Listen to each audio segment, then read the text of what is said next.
guys, tara samahan niyo ako, gagawa tayo ng spinach dip. Ito po ang aking version ng aking spinach dip dito sa Canada. Una, magpakulo muna kayo ng tubig, tapos ilagay niyo na po yung spinach. Tapos pagkatapos niyo po, ihugasan niyo po siya ng malamig na tubig. Yun lang po ang ginawa ko. Katapos niyong hugasan, pigaan niyo po. Hindi ko na po yan naipakita kasi nga nagmamadali na ako. May mga bisita na kasi ako darating. Oh, di ba?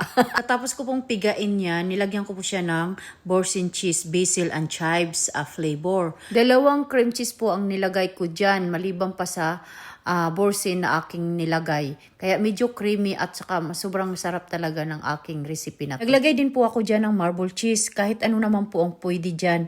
Nasa sa inyo na po kung anong gusto nyo. Sa atin, din cheese, mga ganun. Pagkatapos kong ilagay yung mga cheese, kailangan haluin natin ng mabuti. Kasi nagbubuo-buo ang cream cheese. Pag nahalo nyo ng mabuti, ilagay nyo na sa inyong lalagyan. Tapos, lagyan nyo ng butter para hindi siya dumikit. Yun po ang ginagawa ko. Kasi nga, pag hindi niya nilagyan, dumidikit po siya.